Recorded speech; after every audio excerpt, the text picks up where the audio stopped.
ये सीएम साहब के आगे रख दो। अरे आप बोले, आप शुरू कीजिए सर, फिर मैं बोल दूँगा। आप शुरू कीजिए।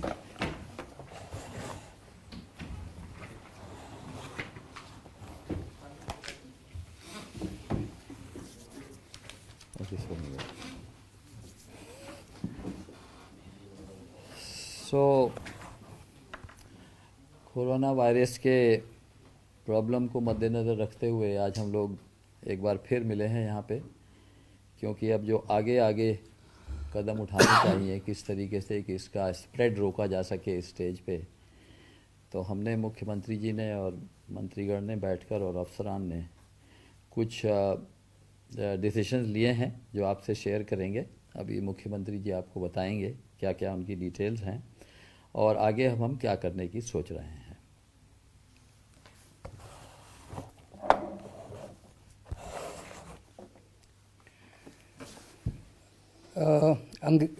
इसको ऑन कर लेते हैं। अंग्रेजी में एक कहावत है, extraordinary times require extraordinary measures. ये अभी जो हमारे देश में, पूरी दुनिया में हालात हैं, पूरी दुनिया में इस वक्त कोरोना वायरस का जो पूरा समस्या बनी हुई है, एक वायरस एक दुनिया के कोने में आया और उसने पूरी दुनिया के अंदर इस वक्त हंगामा मचाया हुआ है। हम बहुत भाग्यशाली हैं हमारे देश में ये वायरस थोड़ा लेट आया, चूँकि ये नया वायरस है। ये कैसे काम करता है, ये कैसे अफेक्ट करता है, इसके बारे में बहुत ज़्यादा स्टडीज़ नहीं है। लेकिन चूँकि हमारे देश में ये लेट आया, इस वजह से दूसरे देशों में इसने कैसे प्रभावित किया उससे हम लोग सीख ले सकते हैं। और अगर हमने वहाँ से सीख लेके उचित समय पे उचित कदम नहीं उठाए तो फिर हम अपने आप को आगे माफ़ नहीं कर पाएंगे। तो पूरी दुनिया के अंदर जिस तरह से ये वायरस फैला है, और ख़ास तौर से इटली, ईरान, चाइना के जो एग्ज़ाम्पल्स हम लोगों के सामने आ रहे हैं, जिन देशों ने इसको अच्छे से डील किया उनके एग्ज़ाम्पल्स हम लोगों के सामने हैं, उससे ये साफ जाहिर है कि इसको जितनी जल्दी रोका जाए, ज़्यादा फैलने से उतना ज़्यादा अच्छा है। अभी दिल्ली के अंदर हमारे पास 27 केसेस हैं। इन 27 केसेस में 6 केसेस ट्रांसमिशन के हैं, मतलब कि 6 केस वो हैं जो एक आदमी से दूसरे को लगे। 21 केस ऐसे हैं जो बाहर से विदेश घूम के लोग आए थे और वो बाहर से इस वायरस को लेके आए। तो फिलहाल दिल्ली के अंदर अभी ये इस स्टेज में है कि ये एक से दूसरे को अभी तक ज़्यादा फैला नहीं है, केवल 6 लोगों को अभी तक ये फैला है। अगर आज हमने इसके ऊपर कठिन कदम नहीं उठाए, कल को अगर ये कुछ दिन के अंदर मान लीजिए 1000 केस हो गए, 1500 केस हो गए, तो उसके बाद अगर हम लॉकडाउन करेंगे तो उसका उतना ज़्यादा असर नहीं होगा जैसे अभी इटली में देखने को मिल रहा है।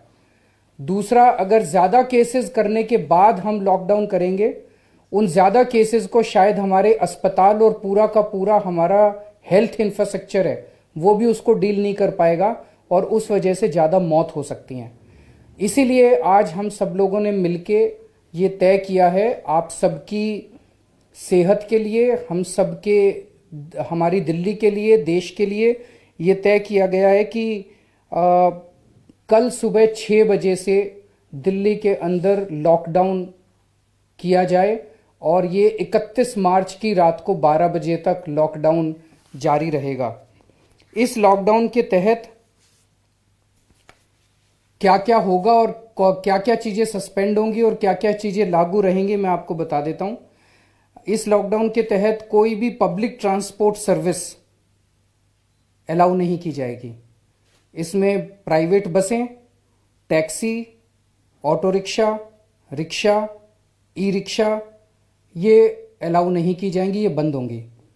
डीटीसी की बसें 25% चलेंगी और वो इसलिए ताकि जो एसेंशियल सर्विसेज प्रोवाइड करने वाले लोग हैं दिल्ली के अंदर वो अपने अपने गंतव्य स्थान पे जा सकें। दिल्ली के सारे शॉप्स, बाजार, commercial establishment, factory, workshop, office, godown, weekly बाजार ये सब बंद रहेंगे। दिल्ली से सटे हुए सारे स्टेट्स के साथ जो दिल्ली के बॉर्डर्स हैं, ये बॉर्डर्स सील कर दिए जाएंगे, एक्सेप्ट जो एसेंशियल आइटम्स आने हैं। मान लीजिए पड़ोसी राज्य से दूध आ रहा है, सब्जियां आ रही हैं, खाने पीने का सामान आ रहा है, जो एसेंशियल आइटम्स हैं केवल वो अलाउ किए जाएंगे, बाकी बॉर्डर्स सील कर दिए जा रहे हैं। इंटरस्टेट बसेस, ट्रेन्स और मेट्रो सर्विसेज ये भी सस्पेंड की जा रही हैं। सभी डोमेस्टिक और इंटरनेशनल फ्लाइट्स दिल्ली में जो आ रही हैं वो सारी सस्पेंड की जा रही हैं। कंस्ट्रक्शन एक्टिविटी सारी दिल्ली के अंदर बंद की जा रही है। जितने रिलीजियस प्लेसेस हैं किसी भी धर्म के हों वो सारे बंद किए जा रहे हैं। और सभी लोगों से ये निवेदन है कि वो ज़्यादा से ज़्यादा अपने घर में रहें। पूरी दुनिया से जो हमें सीखने को मिला वो यही कि जितना आप कम से कम बाहर निकलेंगे, जितना आप कम से कम दुनिया के संपर्क में आएंगे, उतना हम अपने आप को बचा सकते हैं। हम बार बार यही कह रहे हैं कि आप खुद अपने आप को कोरोना से बचा सकते हैं। तो आप अपने घर में ज़्यादा से ज़्यादा रहें, अनलेस बहुत ज़रूरी ना हो। बहुत ज़रूरी हो बाहर जाना, मान लीजिए दूध लेके आना है, सब्जी लेके आना है, तभी बाहर निकलें, अदरवाइज आप बाहर ना निकलें। इन रेस्ट्रिक्शन से, लॉकडाउन से जनता के हित के लिए निम्न सर्विसेज को इससे एग्जेम्प्ट किया जा रहा है। एक तो जो कानून व्यवस्था को लागू करने वाले जितने ऑफिसर्स हैं और जो मजिस्ट्रियल ड्यूटीज़ हैं उन सारे ऑफिसर्स को इससे एग्जेम्प्ट किया जाएगा, वो जारी रहेंगे। पुलिस का कामकाज जारी रहेगा, सभी अस्पताल और हेल्थ इंफ्रास्ट्रक्चर जारी रहेगा, फायर डिपार्टमेंट जारी रहेगा, प्रिजन डिपार्टमेंट चलता रहेगा, राशन की दुकानें जारी रहेंगी, चलती रहेंगी, बिजली के दफ्तर जारी रहेंगे, पानी की सप्लाई से संबंधित सभी विभाग जारी रहेंगे, म्युनिसिपल सर्विसेज जारी रहेंगी जैसे साफ सफाई। दिल्ली विधानसभा का कल बजट सत्र है, उसके लिए जो भी कामकाज है वो जारी रहेगा। पे एंड अकाउंट्स ऑफिस जो सरकार का है वो जारी रहेगा। प्रिंट और इलेक्ट्रॉनिक मीडिया ये जारी रहेंगे। बैंकों के कैशर और टेलर, ताकि लोग अपने पैसे निकलवा सकें, वो जारी रहेंगे। टेलीकॉम, इंटरनेट और पोस्टल सर्विसेज जारी रहेंगी। जो एसेंशियल गुड्स हैं जैसे खाना, दवाई, इनकी ई कॉमर्स से संबंधित जो सभी गतिविधियां जारी रहेंगी। फूड आइटम्स, खाने पीने की फूड आइटम्स और groceries, fruits, vegetables, milk, bakery, meat, fish, इससे संबंधित दुकानें खुली रहेंगी। मिल्क प्लांट्स जारी रहेंगे। जो जनरल किराने की दुकानें हैं वो खुली रहेंगी। जो रेस्टोरेंट से केवल टेक अवे और होम डिलीवरी अलाउ किया जाएगा। केमिस्ट्स और फार्मासिस्ट्स की दुकानें खुली रहेंगी। पेट्रोल पंप, एलपीजी और ऑयल एजेंसीज खुले रहेंगे। एनिमल फॉडर खुले रहेंगी इनकी दुकानें। अब ये सारी जो चीजें मैंने बताई, इनसे संबंधित manufacturing, processing, transportation, distribution, storage, trade, commerce and logistics, इनसे संबंधित जो भी है इन सर्विसेज से वो जारी रहेंगे। और समय समय पे अगर सरकार को लगता है कि कोई एसेंशियल सर्विस है जो रह गई और उसको जारी रखना जरूरी है, तो वो समय समय पे नोटिफाई करते रहेंगे। कोई भी व्यक्ति अगर सड़क पे मिलता है और उससे पूछा जाता है और वो कहता है कि मैं इस सर्विस को प्रोवाइड करने के लिए जा रहा हूं, तो उसकी बात मान ली जाएगी, उसे कोई सर्टिफिकेट देने की जरूरत नहीं है। कोई भी व्यक्ति सड़क पे मिलता है और वो कहता है कि मैं सामान खरीदने जा रहा हूं, दूध खरीदने जा रहा हूं, मैं अपने इस एसेंशियल सर्विस के काम के लिए जा रहा हूं, उसकी बात मान ली जाएगी। तो जनता के ऊपर भरोसा करके जो जनता अगर इससे रिलेटेड कोई अस्पताल जा रहा है कोई, तो उसकी बात मान ली जाएगी। 5 या 5 से अधिक लोगों को इकट्ठे नहीं होने दिया जाएगा।